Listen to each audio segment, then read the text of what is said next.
Nós vamos mudar o nome do Golfo do México para Golfo da América. Que nome bonito. É apropriado, porque o México tem um déficit enorme com a gente e nós fazemos todo o trabalho lá. Quem afirmou isso? Donald Trump. América é o jeito como os norte-americanos se referem aos Estados Unidos. Essas são palavras do próximo presidente norte-americano. Olá pessoal, bem-vindos ao nosso canal, o canal Geografia em Pauta. Eu sou o professor Roger Dalton e hoje trazemos um conteúdo recheado de informações sobre os eventos geográficos mais recentes que estão movimentando o mundo inteiro.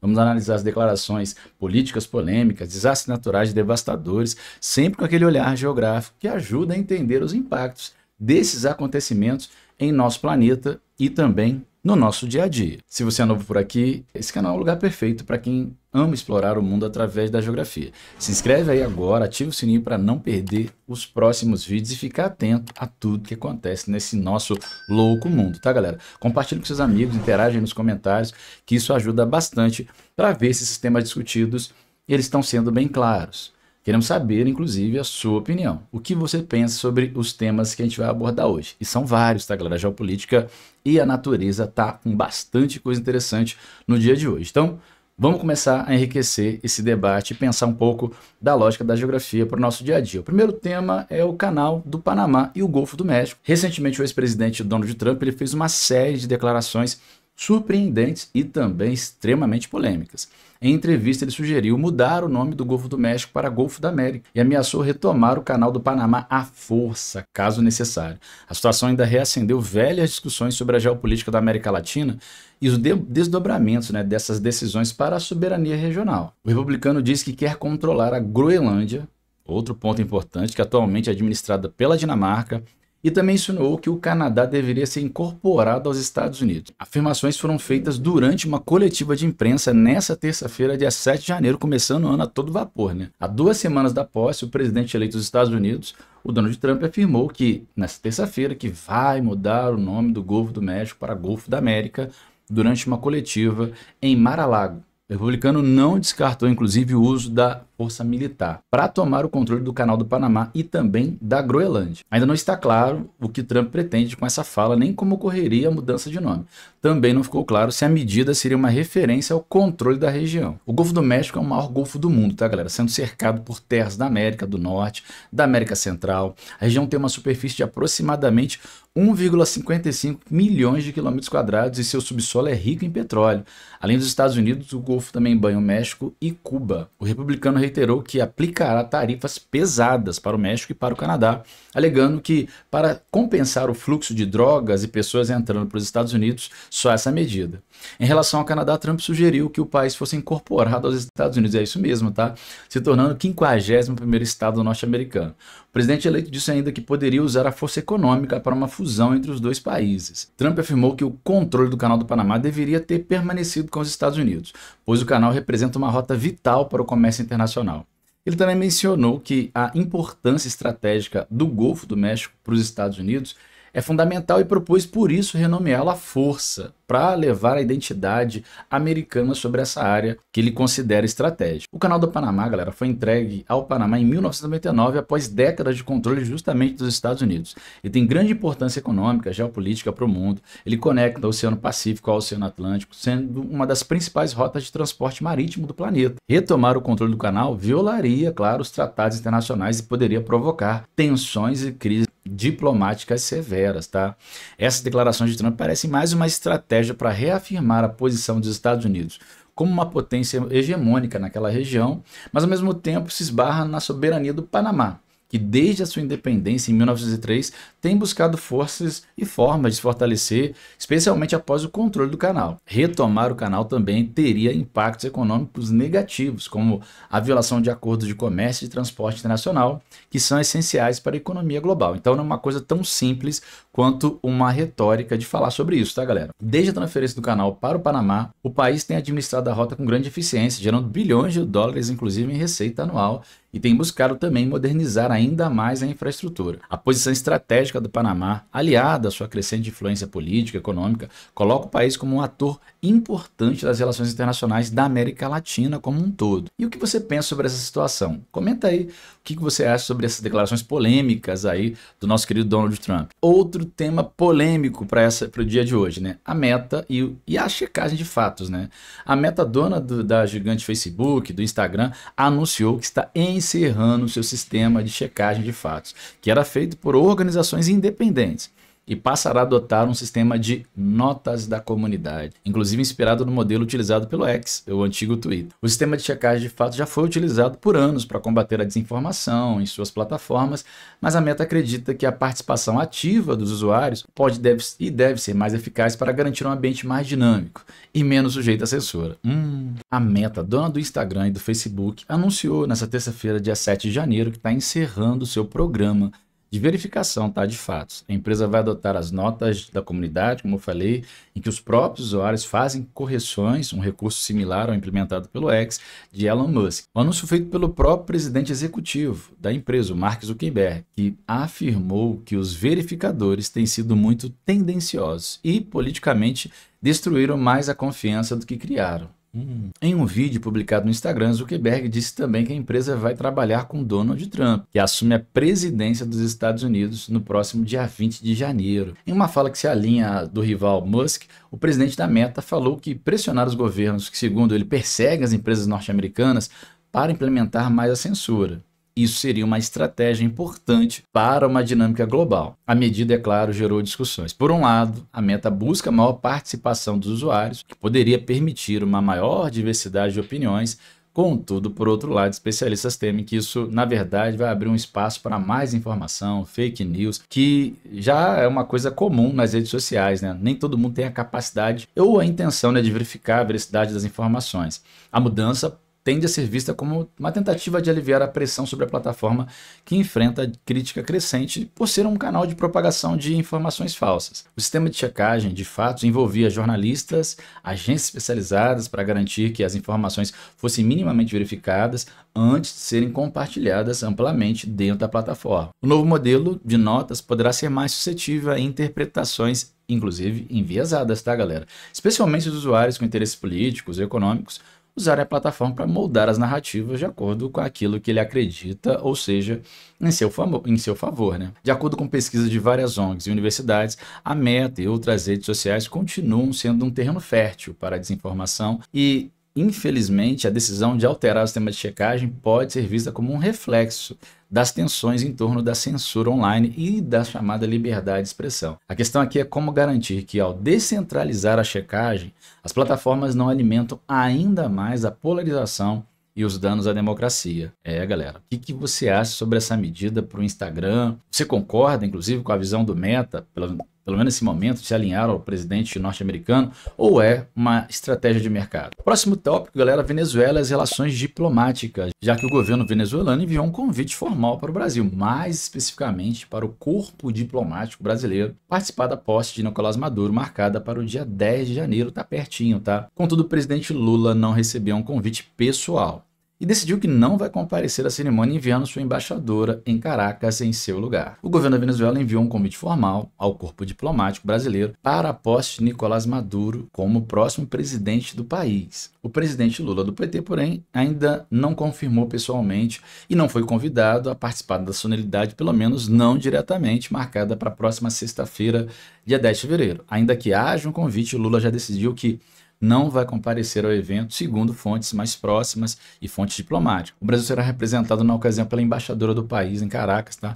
A Glivânia Maria de Oliveira. Enquanto isso, o Chile tomou uma posição mais dura, convocar o seu embaixador lá na Venezuela e alegar fraude eleitoral nas últimas eleições, questionando inclusive a legitimidade do processo que resultou na eleição de Nicolás Maduro. O governo do Chile decidiu por fim a missão de seu embaixador na Venezuela, o senhor Jaime Gasmuri. Essa medida responde à evolução, claro, dos acontecimentos recentes a partir das eleições presidenciais do dia 28 de julho do ano passado na Venezuela, após as quais Nicolás Maduro afirmou que continuará sendo presidente daquele país a partir do dia 10 de janeiro agora.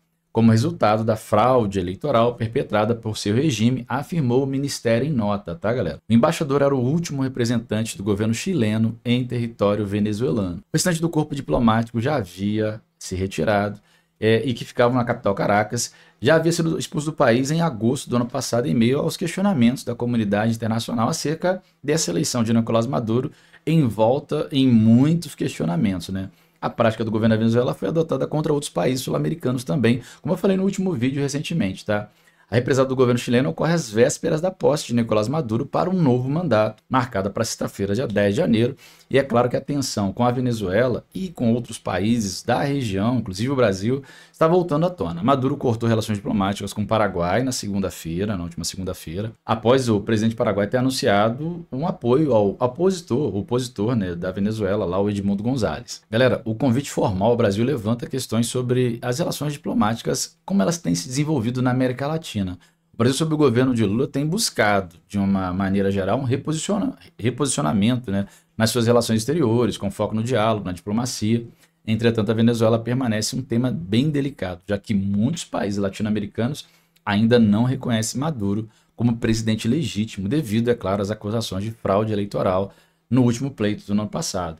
O Chile, por outro lado, é mais explícito em sua crítica, destacando a falta de transparência nas eleições de 2024 e chamando a atenção para os direitos humanos na Venezuela. Esse episódio destaca como o continente está dividido em relação à legitimidade de Maduro e também à abordagem do governo de Caracas frente à comunidade internacional. Galera, o governo de Maduro segue isolado de muitas nações ocidentais, mas tem recebido apoio de outros países, como Rússia e China. As tensões regionais ainda podem afetar a estabilidade econômica da região e de outros países da América Latina como um todo, considerando que a Venezuela possui grandes reservas de petróleo e também exerce influência sobre a economia e a política nessa região. Uma coisa importante, tá, galera? Terremoto no Tibete e no Nepal. Um terremoto devastador de magnitude 6,9 atingiu a região do Tibete e do Nepal, deixando, por enquanto, 126 pessoas mortas e quase 200 feridas. A região que já é vulnerável a terremotos foi gravemente afetada com várias áreas de difícil acesso e dificultou as operações, inclusive, de resgate. Esse evento, inclusive, sublinha mais uma vez a fragilidade das regiões mais montanhosas do Himalaia, que estão localizadas numa zona de grande convergência e atividade física com eventos desse tipo. O Tibete e o Nepal estão localizados sobre uma das áreas tectônicas mais ativas do planeta, a zona de colisão entre a placa tectônica indiana e a placa tectônica euroasiática. O Himalaia, sendo resultado dessa colisão, continua a gerar tremores frequentes, praticamente diários. O grande desafio para os países dessa região é a falta de infraestrutura adequada para lidar com esses desastres, o que torna a recuperação ainda mais difícil. A notícia de hoje, desse forte terremoto que deixou mais de uma centena de pessoas vítimas nessa manhã de terça-feira do dia 7 de janeiro, ainda era dia 6 no Brasil. De acordo com a agência de notícia AFP, esses tremores foram causados por terremotos secundários também que foram sentidos na região oeste da China, onde fica o Tibete, e no Nepal, do outro lado da fronteira. A agência oficial, a Xinhua, informou que, além de vítimas fatais, quase 200 pessoas ficaram feridas diretamente, estando a região regional como uma região complicada para socorros e desastres, né? Cerca de 1.500 bombeiros e trabalhadores de resgate já foram enviados para procurar pessoas nos escombros, informou o Ministério da Gestão e Emergências, e o número de, infelizmente, mortos e feridos continua sendo atualizado. Isso pode avançar e aumentar de acordo com os resgates, conforme isso fosse desenvolvendo. O Serviço Geológico dos Estados Unidos informou que o terremoto teve magnitude 7,1 e que foi relativamente raso, com uma profundidade de cerca de 10 km. A China registrou magnitude sendo na escala de 6,8. O epicentro do terremoto foi cerca de 75 km ao norte do Monte Everest, que fica na fronteira entre os dois países. A área é sismicamente ativa, onde as placas tectônicas da Índia e da Eurásia se chocam diretamente, causando elevações das montanhas, aumentando inclusive o tamanho do Himalaia, altera diretamente a altura dos picos, que são os picos mais altos do planeta naquela região, só para você ter uma ideia, tá? Esse terremoto também destaca a importância de políticas de prevenção, como a construção de edifícios mais resistentes a abalos sísmicos, treinamento de equipes de resgate, melhoria das infraestruturas, inclusive de comunicação, de transporte, apesar de a gente já ter um caminho muito longo ainda para conseguir construir uma infraestrutura que seja de fato mais propositiva. Para finalizar por hoje, galera, o vórtice polar nos Estados Unidos, outro tema natural importante, tá? Já que esse fenômeno que provocou uma queda acentuada das temperaturas no hemisfério norte, atingiu a costa leste dos Estados Unidos, com uma força impressionante. Cidades como Nova York e Boston enfrentam nevascas pesadas, tá, galera? E o frio intenso causou congelamento de rios, de áreas costeiras, de vários apagões, dificuldades nos transportes. A situação lá está bem delicada. Pelo menos 6 pessoas até o momento morreram em uma tempestade de inverno que tomou conta de uma parte dos Estados Unidos e que levou ao fechamento em massa de escolas, caos nos sistemas de viagem, cortes na rede de eletricidade, situação realmente bem delicada. 7 estados dos Estados Unidos declararam situação de emergência: Maryland, Virgínia, Virgínia Ocidental, Kansas, Missouri, Kentucky e o Arkansas estão numa situação mais delicada. Mais de 2.300 voos foram cancelados, com quase 23 mil atrasos também sendo relatados devido ao clima extremo relacionado a um fenômeno chamado de vórtice polar. Então vamos tentar entender o que é esse sistema de vórtice polar, tá, galera?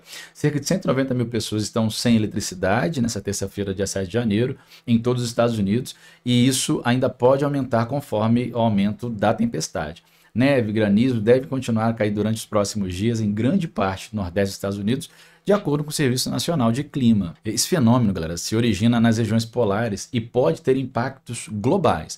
Durante o inverno, o vórtice polar tende a se expandir e também se deslocar, resultando em ondas de frio extremo em algumas regiões mais ao sul.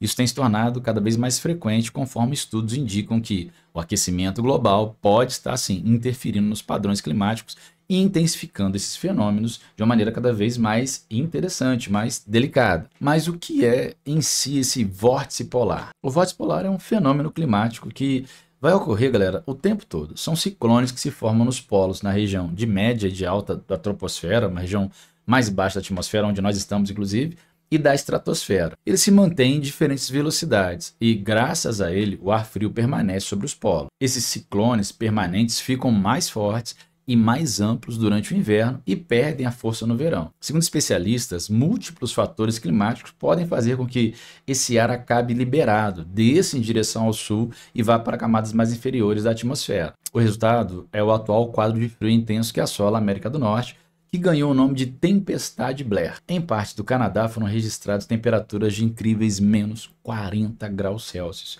A onda de frio também é resultado de outro fenômeno que ocorre pelo alto da atmosfera, a corrente de jato polar, um fluxo forte, concentrado de ar numa direção, na verdade, específica. Isso é o que impulsiona a frente fria e faz com que as áreas de baixa pressão se movimentem como um todo. Esses sistemas de baixa pressão produzem grandes nevascas, ou produziram nos últimos anos pelo menos, né? Mas atrás dessas áreas de baixa pressão vem o ar frio de verdade, os ventos glaciais que trazem as baixas temperaturas do Polo Norte. A força do vento, combinada com o ar extremamente frio, é o que causa os problemas que estão acontecendo nessas regiões, nessas ocasiões onde a tempestade fica mais severa. O impacto do vórtice sobre as cidades dos Estados Unidos, sobre todo o território, foi significativo, evidenciando a necessidade de uma adaptação urbana para lidar com extremos climáticos, especialmente em áreas que não são preparadas para esse tipo de evento, que infelizmente estão se tornando cada vez mais comuns. E é claro, galera, que esses eventos mostram como a geografia está presente em muitos aspectos da nossa vida, desde as políticas internacionais até as questões ambientais. E aí, se você gostou desse tipo de conteúdo, já sabe, deixa seu like, compartilhe o vídeo aí com seus amigos e, claro, se inscreve no canal aí para não perder os próximos vídeos. Outra coisa importante, deixa aí o seu comentário sobre esses debates, porque são vários e não vão terminar por aqui. Desde os geopolíticos aos naturais, estamos aqui falando sobre aquilo que nos interessa no nosso dia a dia, aquilo que nos afeta. Obrigado pela audiência e até a próxima. Fui!